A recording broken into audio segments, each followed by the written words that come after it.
Mi pesadilla comenzó el día en que mi madre se fue. Hasta ese momento seguía viviendo con ella, aunque ya tenía más de 30 años. Nuestra relación era muy cercana. Ella lo era todo para mí, mi fortaleza, mi joya, mi vida.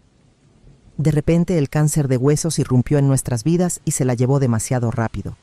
Nos enteramos durante una consulta que, sinceramente, no esperaba que fuera tan grave. Mi madre llevaba un tiempo sintiendo dolores extraños en la espalda y las caderas. Hacía meses que le había sugerido que fuera al médico, pero ella siempre lo había evitado, pensando que solo era el cansancio propio de la edad, que era parte del proceso natural de envejecer. Lamentablemente, no era así. Tras varios exámenes, recibimos la peor noticia. El cáncer estaba avanzado y se había extendido por los huesos. El médico nos dijo que le quedaban pocos meses de vida, en el mejor de los casos. Lo único que podíamos intentar era la quimioterapia. Pero aún así, dejó claro que las posibilidades de recuperación eran mínimas. Sentí como si me arrancaran el alma. Rompí en llanto inmediatamente, mientras mi madre permanecía tranquila, como si ese pronóstico no fuera para ella. Me dijo que no haría la quimioterapia, que prefería aceptar su destino. En los días que siguieron, hice todo lo posible para que cambiara de opinión. Le insistí en que aún tenía una oportunidad, que podría intentar la terapia, pero no quiso. Mi madre siempre había sido muy testaruda. Me dijo que no quería pasar lo que le quedaba de vida dopada, débil y sufriendo los efectos de la quimioterapia. Prefería morir en paz, con dignidad, en lugar de prolongar un tratamiento que no la curaría realmente. Yo la ayudaba en todo, a comer, a moverse en la cama, a ir al baño, y aún así, ¿sabes lo que me decía? Que todo iba a estar bien, aunque supiera que no era así. Creo que era su manera de protegerme, incluso en sus últimos momentos. A partir de ese día, hice lo imposible por pasar más tiempo con ella. Pedí días extra en el trabajo y expliqué la situación a mi jefe, quien fue muy comprensivo. Incluso adelantó mis vacaciones para que pudiera estar a su lado. No voy a entrar en más detalles sobre esa terrible etapa, porque fue demasiado dolorosa. Finalmente llegó el último día. En ese momento, cuando vi a mi madre exhalar su último suspiro, una parte de mí pensaba que era justo, que después de tanto sufrimiento, ella merecía descansar, libre de todas sus penas. Me aferré a esa idea para no derrumbarme. Mi madre se fue en silencio, como si solo estuviera durmiendo. No lloré en ese instante. Creo que estaba tan agotado y destrozado por dentro que no me quedaban lágrimas. Pero el verdadero golpe vino después, cuando la realidad comenzó a pesar. Lo primero que me perturbó fue el silencio, un silencio que parecía llenar cada rincón de la casa. Me sentía perdido en un espacio que antes siempre estaba lleno de su presencia, de su olor.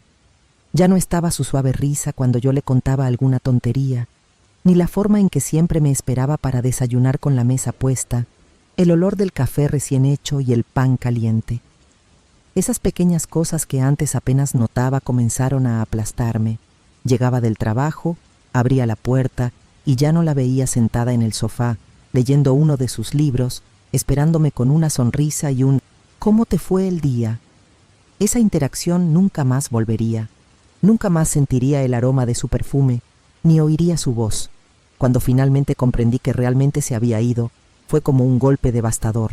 La conciencia de que nunca más la vería me fue destruyendo lentamente, y entonces me encerré en mí mismo, alejándome de todo, amigos, colegas de trabajo, incluso vecinos. Nadie más me importaba. Dejé de ir al trabajo. Al principio pensé que me tomaría solo unos días para procesar el duelo, pero esos días se convirtieron en semanas, y pronto abandoné el trabajo que me había sustentado durante tanto tiempo.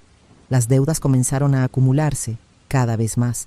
Para poder comer, tuve que manchar mi nombre, pidiendo prestado dinero de cualquier lugar sin pensar en las consecuencias. Estaba en un pozo tan profundo que no podía ver la salida. La depresión me consumía de tal manera que durante mucho tiempo solo me preguntaba por qué tenía que sucederle esto a mi madre. No podía aceptarlo. Era como si, al perderla, hubiera perdido el sentido de mi propia vida. Fue en esa fase de total desorientación y vulnerabilidad que empecé a relacionarme con personas que solo empeoraron las cosas. Hice malas amistades. Me dejé llevar por los consejos de quienes solo querían hundirme más. Empecé a consumir drogas en un intento patético de escapar del dolor insoportable que me consumía. Al principio parecía que funcionaba. Lograba olvidar por unas horas, anestesiar mi mente. Pero luego, cuando pasaba el efecto, el dolor regresaba con aún más fuerza. Entonces pedí dinero a usureros, metiéndome en deudas que sabía que no podría pagar. Ya estaba en una espiral de autodestrucción, sin salida, sin perspectiva de vida. Fue en una de esas noches cuando conocí a Breno. Estaba en un bar, rodeado de malas compañías, personas que no se preocupaban realmente por mí. Estaba allí solo para intentar olvidar la realidad, para fingir que nada malo estaba sucediendo. Una de esas personas me invitó a una fiesta en el bar. No recuerdo muchos detalles de esa noche, tal vez porque ya estaba fuera de mí. Él estaba en la barra con una cerveza en la mano y, a diferencia de los demás, parecía más tranquilo, casi fuera de lugar en ese ambiente. Me vio y en cuestión de minutos ya estábamos conversando. Se mostró educado y hablamos un poco. Esa misma noche terminé quedándome con él. En circunstancias normales, jamás habría hecho algo así, pero como mencioné, estaba completamente fuera de mí. Nos volvimos a encontrar la noche siguiente y luego otra vez. Me abrí con Breno. Le conté todo lo que estaba sintiendo. El dolor de perder a mi madre, el vacío que había dejado y cómo el duelo me estaba consumiendo. No sabía cómo seguir adelante ni cómo superar todo aquello. Nada tenía sentido. Y la adicción era mi forma de escapar de la realidad. Esa noche, él también se sinceró. Me contó que su vida no era mucho mejor. Aunque siempre parecía calmado, llevaba consigo una profunda tristeza. Desde entonces, empezamos a vernos con regularidad. En una de las primeras veces que nos vimos, Breno me confesó a qué se dedicaba. Estaba directamente involucrado en el tráfico de drogas, algo que lo atormentaba. Nunca quiso entrar en ese mundo, pero como muchos, fue arrastrado por las circunstancias. Me explicó que, años atrás, cuando aún era muy joven, comenzó a relacionarse con personas equivocadas, y lo que lo atrapó fue el dinero fácil y rápido. Antes de que se diera cuenta, ya estaba trabajando para el tráfico. Me dijo que odiaba ese trabajo, pero que una vez dentro no había una salida sencilla. Las amenazas de los jefes, la constante vigilancia y el riesgo de ser asesinado si intentaba irse lo mantenían atrapado. No obstante, estaba ahorrando dinero para abrir su propio negocio en otra ciudad. También me contó que nunca había usado drogas, ni siquiera había experimentado con ellas, y que detestaba ver el efecto devastador que causaban en las personas a su alrededor, incluyéndome a mí. Había visto a amigos perderse completamente, ver sus vidas desmoronarse, y estaba convencido de que, si yo seguía por ese camino, lo mismo me pasaría.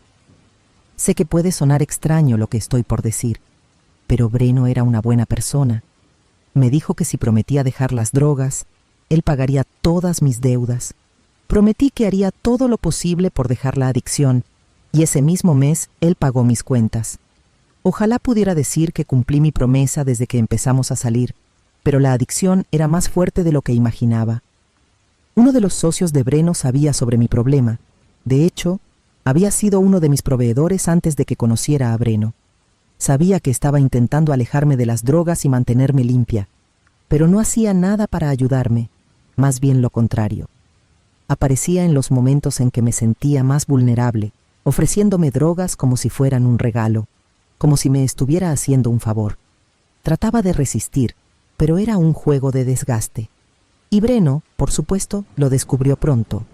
Breno no se quedó callado, y los dos discutieron fuertemente. No se trataba solo de las drogas o de mí, había algo más en juego. Por lo que entendí, Mario, el proveedor, estaba empezando a perder clientes por culpa de Breno, y no era alguien que aceptara perder. Mario acusó a Breno de querer sabotearlo, de interferir en sus negocios. Lo amenazó con contarlo al jefe, diciendo que Breno estaba quitándole clientes a la red, debilitando el tráfico al intentar salvar a una usuaria, en este caso, yo. La discusión subió de tono y terminaron sacando armas el uno contra el otro. Afortunadamente otros intervinieron antes de que ocurriera una tragedia. Esa misma semana soñé con mi madre. En el sueño, ella estaba seria y decepcionada. Sentí una profunda vergüenza. No podía mirarla a los ojos. Me dijo que la persona que vivía en ese caos, destruida por malas decisiones, No era la hija que ella había criado con tanto orgullo, no era la mujer fuerte, independiente y llena de luz que ella creía que sería. Más allá de eso, me acusó de ser cobarde por esconderme detrás de mis errores, en lugar de enfrentarlos. Desperté con el corazón acelerado y sudando frío. Me pregunté si aquello solo era mi subconsciente intentando salvarme, o si, de alguna manera, mi madre realmente se había aparecido para darme el último empujón. Tal vez nunca lo sepa, pero lo importante es que desde ese día algo cambió dentro de mí. Necesitaba liberarme, no por nadie más, sino por mí misma. En ese momento decidí que retomaría el control de mi vida antes de que fuera demasiado tarde. Hablé con Breno sobre mi decisión y él me apoyó completamente. Me dijo que estaba feliz de que finalmente estuviera decidida a recuperar las riendas de mi vida. Incluso me confesó que me quería mucho más de lo que yo pensaba y que a pesar de todo lo que estábamos viviendo, tenía esperanza en un futuro juntos. Sin embargo, también dijo que si yo decidía seguir adelante sin él, lo entendería y lo aceptaría, porque sabía que la vida que llevaba no era fácil, y tal vez yo estaría mejor sin esa carga. En ese momento, me di cuenta de que realmente quería un futuro con él. Como dije antes, a pesar de las circunstancias, Breno era una buena persona. Había sido mi apoyo en los peores meses de mi vida, había visto mi peor versión y aún así se había quedado a mi lado. Le dije que dejaríamos esa vida atrás juntos. Fue entonces cuando me contó sobre sus planes. Tenía un sueño: abrir una pizzería, un lugar pequeño y sencillo, pero suyo, donde pudiera trabajar en paz, sin tener que mirar por encima del hombro, sin temer si despertaría al día siguiente. Quería dejar el tráfico y limpiar su vida. Me dijo que ese mismo año hablaría con el jefe y se retiraría de todo. Saber que él también quería cambiar y que tenía planes para un futuro lejos de todo aquello, me hizo aferrarme aún más a la idea de que las cosas podían mejorar. Después de soñar despiertos con nuestra futura pizzería, Breno me mostró dónde guardaba la tarjeta del banco y me hizo memorizar el código en caso de que algo le pasara y yo tuviera que huir. En ese momento me quedé helada, pero él me explicó que lamentablemente quien está en ese mundo no sabe lo que traerá el mañana. No voy a entrar en muchos detalles, pero durante ese periodo volví a trabajar y poco a poco mi vida fue retomando un ritmo más tranquilo. Fui fuerte y me liberé de esa maldita adicción.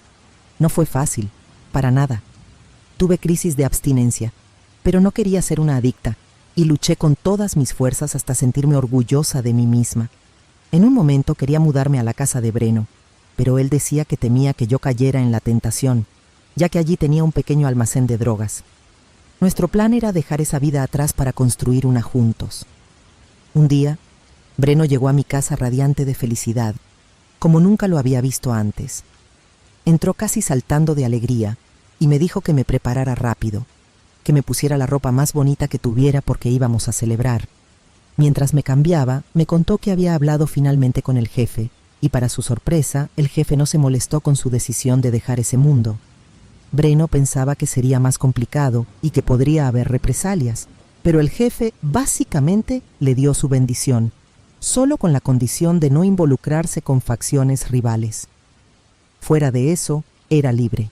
Esa noche fue una de las mejores que pasamos juntos. Fue la primera vez que me sentí realmente feliz desde la muerte de mi madre. Pasamos la noche haciendo planes sobre cómo sería nuestro futuro lejos de todo aquello. Hablamos de mudarnos, de empezar de nuevo en un lugar donde nadie conociera nuestro pasado. La idea de una nueva vida era perfecta para él, pero en un momento de la conversación sentí un fuerte dolor en el pecho, una tristeza inmensa. No es que no quisiera aquello, lo deseaba mucho, pero la casa en la que vivía, a pesar de todas las cosas malas que había vivido allí, era la casa de mi madre. Cada rincón guardaba recuerdos de ella, y la idea de dejarla atrás me asustaba. Sentía que al irme de allí, estaría abandonando definitivamente a mi madre, y no estaba lista para eso. Todas las memorias, todos los buenos momentos que tuvimos, incluso en sus últimos días, estaban profundamente arraigados en esa casa. Le expliqué esto a Breno con el corazón apretado, diciéndole que no podía, simplemente no podía. Él trató de convencerme, diciendo que era lo mejor para los dos, que quería construir nuestra vida lejos de las influencias de ese lugar, pero para mí, ese pedazo de tierra era lo único que me quedaba de mi madre, el último lazo que me conectaba con ella. Ante mi indecisión de dejar el barrio, Breno tomó una decisión que me sorprendió. Alquiló un local cerca de donde vivíamos y decidió abrir su pizzería allí. Me sentí tan orgullosa de él. Verlo cumplir ese sueño me llenó de esperanza de que podríamos formar una familia juntos, no solo por la valentía de empezar algo desde cero, sino también por su determinación de construir una vida honesta, ganando dinero de manera limpia. La pizzería fue un éxito en el barrio y poco después dejé mi trabajo para unirme a él. Fue en ese momento cuando nuestra relación dio un gran paso adelante. Hablábamos de todo, hacíamos planes para el futuro y parecía que Dios realmente había bendecido nuestro negocio. Apenas podíamos con tanto movimiento. Los clientes volvían y traían a sus amigos, familiares e incluso gente de otros barrios venía a conocer el lugar. Fue una época tan buena que parecía un sueño. Sentí que, después de tanto sufrimiento y momentos oscuros, finalmente estábamos en el camino correcto. Pero, como te puedes imaginar, las cosas no siguieron siendo perfectas por mucho tiempo. Si nada malo hubiera sucedido, no estaría aquí contando esta historia. Todo comenzó cuando estalló un conflicto entre facciones. El jefe, el mismo que había dejado a Breno salir del tráfico sin problemas, fue asesinado. Fue un golpe inesperado, pero aún creía que, estando fuera de ese mundo, estaríamos a salvo.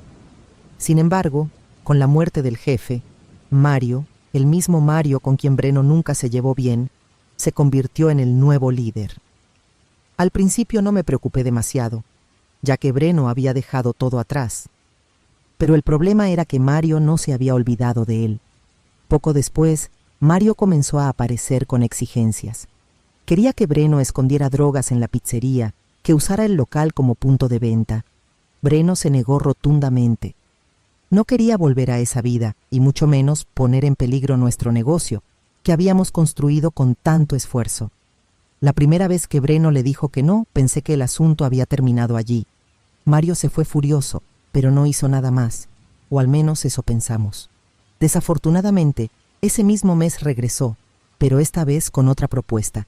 Quería que pagáramos una tasa de protección. A cambio de una buena cantidad de dinero, garantizaría que nada malo le sucediera a la pizzería, que no hubiera robos, vandalismo, ni nada que perjudicara nuestro negocio. Era una verdadera extorsión, y Breno, una vez más, se negó a pagar. Él estaba decidido a mantener el lugar limpio y me explicó que, aunque el negocio iba bien, las ganancias no eran tan altas como Mario imaginaba.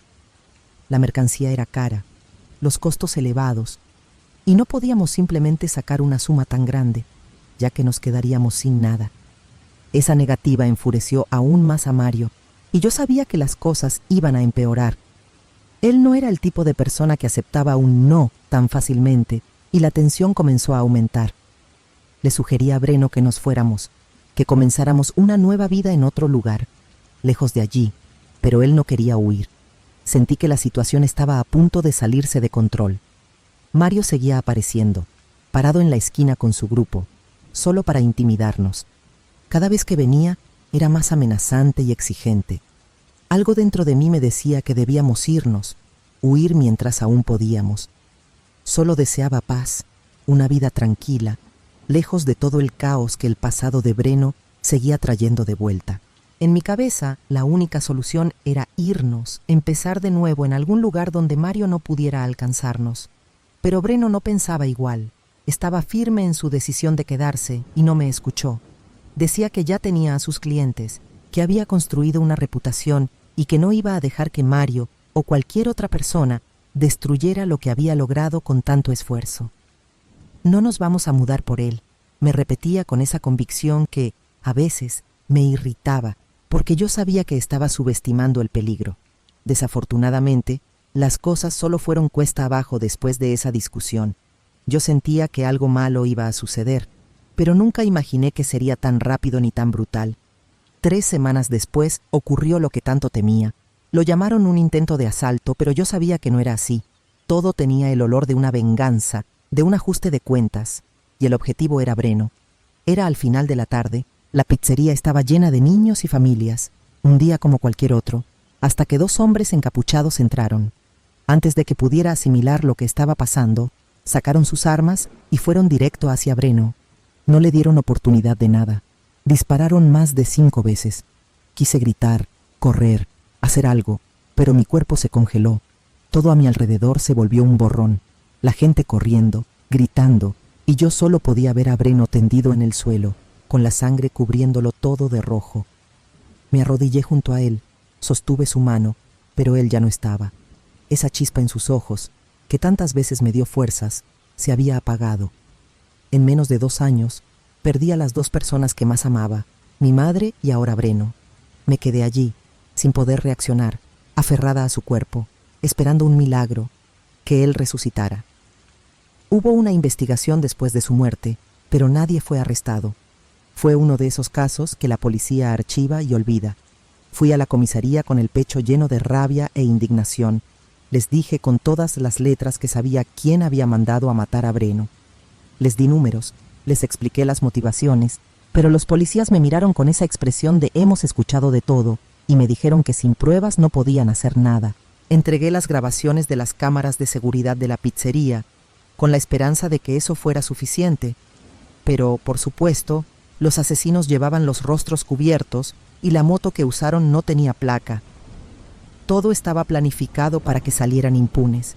La sensación de impotencia era devastadora. El sistema no me iba a ayudar, y yo lo sabía. El odio comenzó a consumir cada parte de mí. No podía dormir, no podía comer. Todo lo que pensaba era en venganza, en cómo me habían arrebatado esa vida. Fue entonces cuando la culpa empezó a invadirme. Breno quería irse de ese lugar maldito, comenzar de nuevo en otro barrio, pero fui yo quien insistió en quedarnos, yo quien no pudo dejar atrás las memorias de mi madre. Si nos hubiéramos mudado, quizás todo hubiera sido diferente. Cada día que pasaba, la culpa y la rabia me carcomían por dentro. No podía pensar en otra cosa más que en la venganza. Una tarde, llena de coraje, subí al morro donde Mario y sus secuaces se escondían. Mi intención era confrontarlo. Con la adrenalina recorriéndome el cuerpo, le solté las palabras como si fueran balas. «Eres un cobarde, tuviste que mandar a 2 tipos a hacer tu trabajo sucio». Le dije que no descansaría hasta verlo destruido, que no escaparía de la justicia. Después de descargar todo lo que tenía atorado en mi garganta, me di cuenta de que esa había sido la peor decisión que podía haber tomado. Mario no me dijo nada, solo se rió en mi cara. Una semana después, cuando regresaba a casa, sentí un fuerte tirón desde la espalda. Antes de que pudiera reaccionar, fui arrojada a la fuerza dentro de un coche. Recuerdo que me pusieron un trapo en la cara y no pasó mucho tiempo antes de que mi vista comenzara a oscurecerse. Lo siguiente que recuerdo es despertar con las manos y los pies atados a una cama, en una casa que parecía abandonada. El miedo se transformó en puro pánico cuando vi a Mario y a 2 de sus cómplices de pie frente a mí. Grité pidiendo ayuda, pero Mario solo se rió, diciendo que podía gritar todo lo que quisiera, que allí nadie me escucharía. Luego se acercó, acarició mi rostro y me dijo que había cruzado la línea al confrontarlo, pero lo peor fue haberlo acusado públicamente frente a todos en el morro. Por eso me dijo, ahora aprendería a respetar a un hombre. Con el cuchillo que tenía en la mano, cortó toda mi ropa. Había un total de 3 hombres, y se turnaron uno tras otro. Mis gritos y súplicas para que pararan no sirvieron de nada. Creo que mi miedo solo les proporcionó más satisfacción. Me sometieron al peor tipo de humillación. No entraré en detalles, pero el horror de esa noche me perseguirá para siempre. El dolor, el miedo, la rabia, todo se mezclaba dentro de mí, y me sentía completamente indefensa, atrapada bajo su control. Cuando todo terminó, Mario se agachó frente a mí, me sujetó el rostro con una fuerza brutal, como si quisiera recordarme que tenía control absoluto sobre mí. Ordenó que me vendaran los ojos y, antes de que pudiera entender lo que sucedía, me arrojaron al asiento trasero del coche. En ese momento, pensé que mi vida estaba a punto de llegar a su fin. Me pregunté si ese sería el lugar donde terminaría todo para mí. No podía pensar en nada más.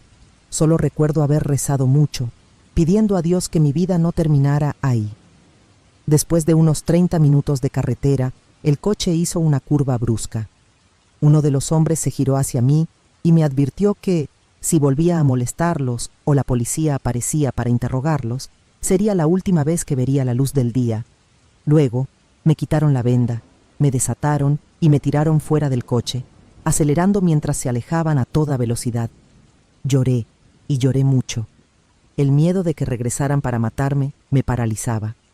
No podía levantarme del dolor tan intenso que sentía. Estaba muy, pero muy herida. Sentía un frío inmenso, quizás porque solo llevaba puesta mi ropa interior. Recuerdo ver el cielo empezar a aclararse entre los árboles. Me encontraba en un lugar rodeado de espesa vegetación, y el cansancio finalmente se apoderó de mí. En algún momento me sentí tan débil que me desmayé allí mismo.